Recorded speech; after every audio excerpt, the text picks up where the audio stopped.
Apesar da pauta americana ser o nosso foco até o dia das eleições nos Estados Unidos, a gente não pode deixar de falar aqui sobre o que está acontecendo nas discussões das presidências da Câmara dos Deputados e do Senado Federal Brasileiro. Vamos começar sobre o Senado. Primeiro, em quantas anda o Rodrigo Pacheco? Essa reportagem disponível no site do Paulo Figueiredo Show ajuda a entender. Aqui, Pacheco apoia a reeleição de Lula e sinaliza desejo de ser indicado ao STF. O Pacheco não pode concorrer mais uma vez à reeleição como presidente do Senado Federal e, ao mesmo tempo, ele se tornou, por causa da atuação covarde dele e omissa à frente do Legislativo, ele é um dos políticos mais impopulares do país. Não consegue andar na rua. Então, sobrou para o Pacheco a opção de cobrar a dívida de quem ele tanto ajudou até aqui e se tornar um burocrata não eleito superpoderoso, porque o ministro do STF é um burocrata não eleito superpoderoso. Segundo diz ele, se a decisão fosse hoje, eu apoiaria a reeleição do Lula, mas ele também deixou escapar a razão. O repórter pergunta a ele, se o presidente Lula chamar o senhor para ser ministro da Justiça ou até ministro do Supremo, ao que o Pacheco responde, é óbvio que quem é advogado como eu, alguém que já disse que se falar do Supremo Tribunal Federal é algo pelo qual você não trabalha, mas também não recusa. Depois ele dá um migué, dizendo que os planos dele são de permanecer no Senado até o fim do mandato e tal, mas é lógico que o Pacheco quer ir para o Supremo, já que em Minas Gerais ele não se elege nem para a presidência da Associação do Bairro. E a informação que eu recebi, eu não tenho como confirmar, é de que o Lewandowski, que está velhinho, está pedindo já para sair e que o Pacheco seria o nome mais cotado para primeiro ser ministro da Justiça do Lula. Então ele faria a escadinha, né? Ministro da Justiça, e fica ali na porta para se abrir, quando abrir uma vaga do Supremo Tribunal Federal. Então essa seria a ambição dele. É um cara que já é um cara que não trabalha para a gente. Ele trabalha para o Lula. Ele já desistiu de ser político eleito. Então, nossa vontade não tem mais efeito sobre ele. Quem tem a esperança dele de ganhar dinheiro, de fazer as negociatas dele, de arrumar uma boquinha, de ter alguma função relevante na vida, é essa de o doutor Lula ir lá e beneficiar, né?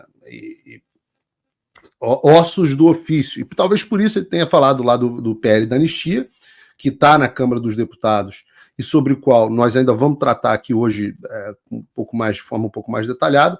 E o que diz o Pacheco? Abre aspas, nós não podemos tratar com leniência e fraqueza um processo que buscava degradar a nossa democracia. Foi grave e aviltante. Muitas pessoas que enfrentaram essa antidemocracia sofreram na pele as consequências políticas, eleitorais e pessoais disso. Políticas, eleitorais e pessoais. Ele deve estar falando dele mesmo, porque politicamente ele morreu, eleitoralmente ele morreu e pessoalmente ele não consegue mais andar na rua, por causa disso que ele chama de antidemocracia, que antidemocracia é a vontade do povo, né? E falando sobre as eleições para a presidência da casa, as pessoas geralmente acham que eu sou contra acordos, às vezes eu não sei de onde passa essa impressão, né? Mas a verdade é que eu sou a favor de um pensamento prático. Eu sou contra o acordo Caracu, que eu até brinquei com o deputado Eduardo Bolsonaro lá no programa, e ele concorda que às vezes os acordos da direita são Caracu, né? Onde o outro lado entra com a cara e a direita entra com o resto. Então, tem dois conceitos que vocês precisam entender para a gente tratar aqui sobre acordo e negociação. O primeiro conceito é o que se chama, e são dois termos em inglês, eu não sei como se fala assim em português, a minha formação em negociação foi aqui nos Estados Unidos. Então, o primeiro termo se chama leverage. Leverage em inglês é alavanca. E é efetivamente o que permite que você alavanque a negociação na direção que você quer.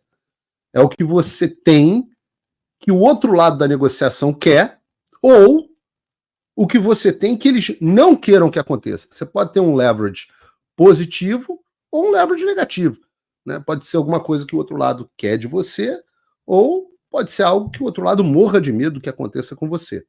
Então, isso é leverage, um conceito importantíssimo em qualquer negociação. Livro-texto de negociação, leiam os livros do Chris Voss, foi meu professor em Harvard, muito bom. Já um outro conceito é o conceito do BATNA. O BATNA é basicamente, é quase que um inverso do leverage, num certo sentido. O BATNA significa Best Alternative to a Negotiated Agreement, ou seja, em português, a melhor alternativa a um acordo negociado. Que basicamente é o seguinte: o que acontece com você se você não conseguir chegar a um acordo? Então, esses são dois pilares para toda vez que você estiver negociando e que você quiser fugir de um acordo caracu. Paulo Figueiredo ensinando aqui técnicas de negociação e não política, mas que servem para a política. Tinha uma formação na Harvard Kennedy School, que era um programa de imersão, que era negociação para países. E eu quis muito fazer esse programa, mas a Harvard Kennedy ficou tão esquerdista que eu brochei, custava $10 mil para passar uma semana lá aprendendo isso. Eu falei assim, eu brochei. Eu fiz, obviamente, o Negotiation Mastery na Harvard Business, mas não fiz esse que você ia lá, ficava uma semana de imersão na Harvard Kennedy por causa disso. Então, mas as técnicas de negociação para o mercado valem para a política, valem para os países. Então você pega o Senado, por exemplo, né? Ontem mesmo o senador Rogério Marinho anunciou o apoio do PL ao Davi Alcolumbre, o candidato do Pacheco. E antes da gente emitir uma opinião sobre esse assunto, eu quero que você pergunte, com esses instrumentos que eu te dei, qual é o leverage, a alavanca, que o PL tem nas eleições para a presidência do Senado. O que o PL tem na presidência do Senado que interessa ao Alcolumbre, que já tinha os votos necessários para ser eleito? E a resposta é muito pouco leverage ou quase nada.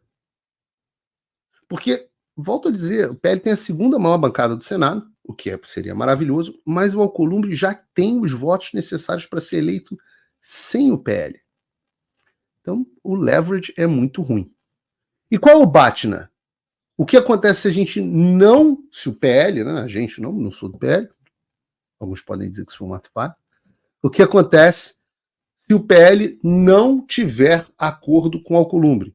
O que acontece é o que já aconteceu com o PL depois de tentar lançar um candidato contra o Rodrigo Pacheco e perder, que é o partido ficar sem a presidência de nenhuma comissão e feito de refém pelos partidos que ficaram com essas presidências, já que são eles que decidem o que vai ser pautado ou não. O presidente de comissão tem um poder danado. Controlar comissões é um poder danado. O PL, mesmo com a segunda bancada, não teve proporcionalidade, porque o Pacheco é um belíssimo de um filho da puta, e como ele não sentiu necessidade de cumprir a tradição, e alguns entendem até as regras do próprio Senado, ele foi lá e escanteou o PL. Então, o BATNA do PL, no caso do Alcolumbre, é o mesmo. O Alcolumbre sabe que não precisa do PL, e esses caras não são bobos. Então, no Senado, você tem dois caminhos. O primeiro é não se juntar ao Alcolumbre e ver ele ser eleito presidente, e, para piorar, não conseguir a presidência de nenhuma comissão, como forma de retaliação, que aconteceu com o Pacheco. E o segundo é, como você escolheu o PL, aliás, como escolheu o PL, apoiar o Alcolumbre, ver ele ser eleito presidente da mesma forma, como já seria, e conseguir a presidência de algumas comissões importantes no Senado, participação na mesa e por aí vai. E o PL tomou a segunda opção. O PL tomou a primeira opção, já foi a que o PL tomou em 2023, quando ele lançou o Rogério Marinho contra a candidatura do Rodrigo Pacheco. E não teve nada de vergonhoso nessa tentativa. O PL tinha uma chance real e tinha um leverage bom. Quando você tem condições de entrar em combate, entre. Você acha que, senão, você nunca vai vencer. A sorte favorece o Valdez, eu vivo dizendo aqui. Então, se você acha que tem condições de vencer, formou-se uma coalizão, tentou e perdeu, não foi por tanto assim. Era um leverage bom e o BATNA não era ruim, mas era a chance que você tinha. Agora o cenário é outro, porque eu repito, o Alcolumbre já tem os votos. Ou seja, ou não apoia o Alcolumbre e fica sem nada, ou apoia o Alcolumbre e fica com a presidência de comissões importantes, participação dentro do Senado. E o Supremo, E lá você vai poder criar fricção. Isso é muito importante, eu sempre chamo a atenção. Em guerra assimétrica, quando a gente está perdendo, lutando com um inimigo muito mais poderoso que a gente, você nem sempre vai ter vitórias. Muitas vezes o que você vai conseguir é criar fricção para que o adversário não avance com velocidade e vá se desgastando nesse processo. Bom, o Stalin é o exemplo mais famoso, fez isso com a teoria da terra arrasada, contra o Hitler e tudo mais, mas todas as guerras assimétricas, os vietnamitas fizeram isso com os americanos, os afegãos fizeram isso com os russos primeiro, e depois com os soviéticos, né, e com os americanos também. É assim, quando você está numa guerra onde você está em extrema desvantagem, você tem que criar fricção. E o PL pode criar fricção dentro do Senado, principalmente perante ao Supremo, e pode pautar também projetos relevantes. Então, a verdade é que o PL e a direita, simplesmente, eu digo PL e a direita, porque você tem dentro do PL gente que no Senado que não é direita. O maior exemplo é o safado do Romário, peladeiro, ótimo, craque, um dos maiores centroavantes que eu já vi na minha vida e um dos piores senadores que eu já vi na minha vida, uma vergonha para o meu Rio de Janeiro. E eu conheço ele pessoalmente, chegou a frequentar bastante a minha casa, e, porra, jogando bola, gente boa, tudo mais. Agora, como senador, uma desgraça. Uma desgraça. Então, PL e a direita não têm os números necessários para impactar a eleição do Senado. Não apoiar o Alcolumbre é uma derrota certa que não vai favorecer nada a situação da direita.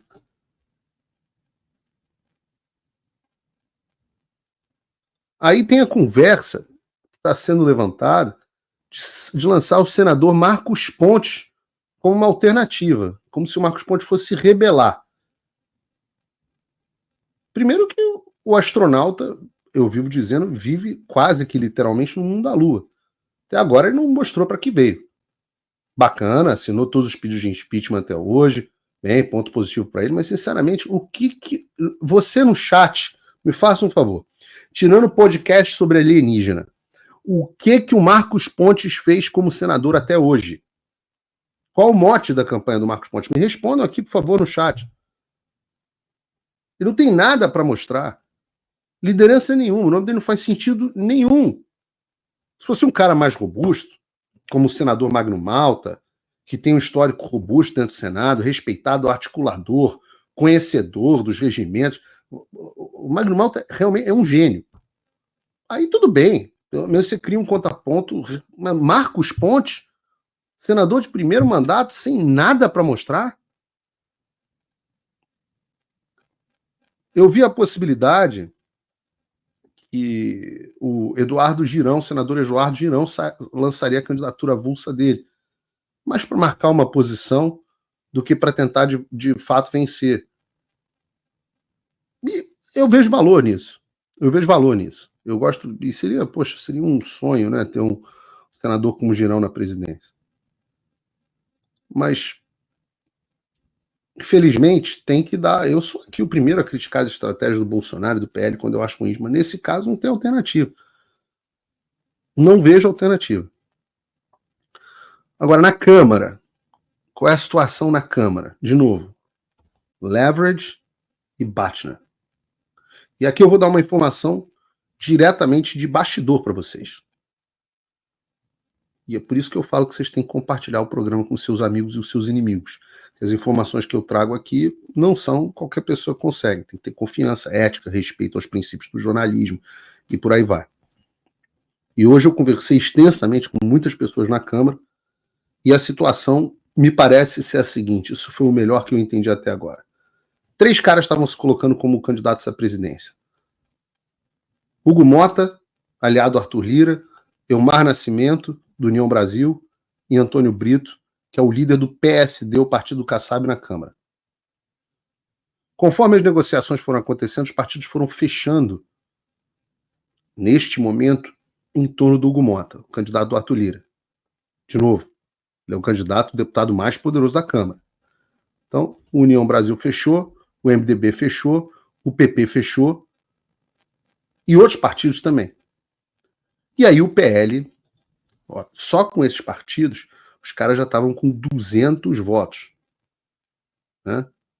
Você precisa de 256 para fechar? É isso? Alguém me corrige aqui no chat.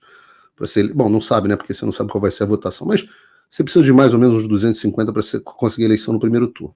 Um pouquinho mais. Aí o PL recebeu a informação que o PT também ia fechar com o Mota. E por que o PT ia fechar com o Mota? O candidato predileto, 257, pessoal está me dizendo aqui no chat. O PT ia fechar com o Mota, mesmo o candidato predileto deles sendo o Brito, lá do PSD, do Kassab, amigo do Tarcísio, ele ia fazer isso porque ele percebeu que ele ia perder pelo mesmo pragmatismo, a mesma conta que a gente está fazendo aqui, o PT fez. E o que o PT fez? Falou, vou fechar com o Mota. Eles não tinham um número suficiente para emplacar o presidente da Câmara. Com o PT entrando no apoio ao Mota, o PL, que não tinha se posicionado ainda, ia ficar isolado. E aí, de novo, o voto do PL ia ser inútil, já que o Mota, Hugo Mota, teria, sem o PL, os votos necessários para ser eleito no primeiro turno. Volto a dizer, sem o PT, o Mota já tinha cerca de 200 votos. E com o PT, fechava o caixão. Então, no final das contas, o que aconteceu foi que o PL ficou sem opção na Câmara. E isso advém do fato de que nós não elegemos deputados e senadores o suficiente direita. Se é a vontade do Brasil, o Brasil elege, vota no Centrão, como vimos agora nas eleições municipais. Então não adianta reclamar. O Centrão se movimentou, juntou os números necessários e aí ficou como um dos dois, ou o PL ou o PT. Ou seja, ou o PL apoiava o Mota antes do PT apoiar, ou então o partido ia acabar escanteado na Câmara dos Deputados. Razão pela qual o líder do PL se antecipou e anunciou o apoio do partido a Hugo Mota ontem. Mas esse apoio, é importante dizer, ele também não foi anunciado por nada. E eu vou passar para vocês aqui a informação exclusiva de que houve sim uma conversa entre o presidente Bolsonaro com Arthur Lira, e também de Valdemar, e também do Altineu Cortes, os líderes do PL com Arthur Lira. E o Arthur Lira se comprometeu a dar andamento ao PL da anistia. Ou seja, esse apoio a Hugo Mota tem a bênção do presidente Bolsonaro. Lembrando que o próprio Lira tirou a discussão da anistia da CCJ por ela estar sendo vista como muito politizada e chutou para o lado, jogando para uma comissão especial. E é interessante porque os líderes partidários têm que indicar os nomes para compor a comissão. Na prática, se os líderes não indicam, a comissão não funciona. A informação também de bastidores que eu recebi é que a tendência é que as indicações para a comissão ocorram entre essa semana e a próxima. E o que é bom aqui? E eu tenho que ser justo. Se tem uma coisa pelo qual o Arthur Lira é conhecido na Câmara dos Deputados, dos dois lados, inclusive essa reputação é dada a ele pelo próprio presidente Bolsonaro, é de uma pessoa que cumpre acordos. E o bom político cumpre acordos. A gente já conversou sobre isso aqui. O bom político cumpre acordos. Se não cumpre, o bom é que a gente ainda está entrando em novembro, finalzinho de outubro, entrando em novembro, então dá tempo de, se isso não ocorrer conforme combinado, tudo muda e aí o cenário fica mais incerto. Se o PL for traído, ele pode mudar de posição e ficar num cenário incerto até fevereiro. O que eu digo aqui é, de todas as formas, que o PL está agindo tanto na Câmara quanto no Senado com o tal do leverage que ele tem. No Senado o leverage é zero ou quase zero. Na Câmara já é mais relevante, que o tamanho da bancada do PL permite que o presidente seja eleito sem precisar do apoio do PT. Ou seja, né, o Batna, o leverage é esse. O Batna é o mesmo tanto no caso dos senadores quanto no caso dos deputados. Já que não apoiar o vencedor é perda de comissão importante, sem que se ganhe nada que beneficie a posição do grupo de direita no Congresso. Então isso também mostra que nas próximas eleições a gente tem que eleger uma bancada ainda maior de senadores e deputados federais. Talvez o ideal seja que os candidatos de direita conservadora se aglutinem no PL, tanto para as eleições do Senado quanto na Câmara, de maneira que cada vez mais haja um partido grande, participante necessário de todas as negociações políticas, com aí sim as melhores condições e os melhores acordos. E você tira um pouco do poder do Centrão. E aqui é isso, é o jornalismo, a vida como ela é. Quando eu tenho que dar porrada, eu dou porrada. Quando você sabe que é engraçado, dizem para mim que o presidente Bolsonaro às vezes fica puto comigo, com as porradas que eu dou a ele aqui no programa, e às vezes ele vibra com as coisas que eu falo. E é isso, né? A vida é assim. Quando a gente fala, a primeira coisa que eu disse a ele quando eu conheci, eu falei, olha, meu compromisso é com a verdade. Sempre que eu achar que o senhor está com a verdade, vai parecer que eu estou lhe apoiando. Quando eu achar que não, vai parecer que eu não estou lhe apoiando, que eu estou batendo. É a vida, né?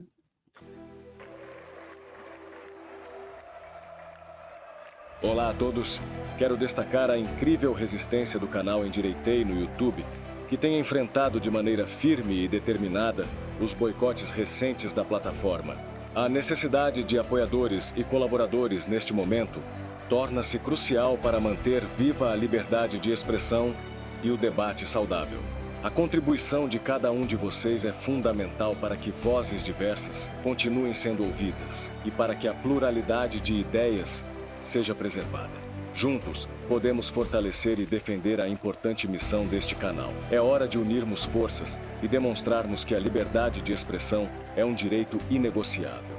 Somos muitos e com um pouco da colaboração de cada um, conseguiremos dar conta de continuar trazendo as informações que a velha mídia omite.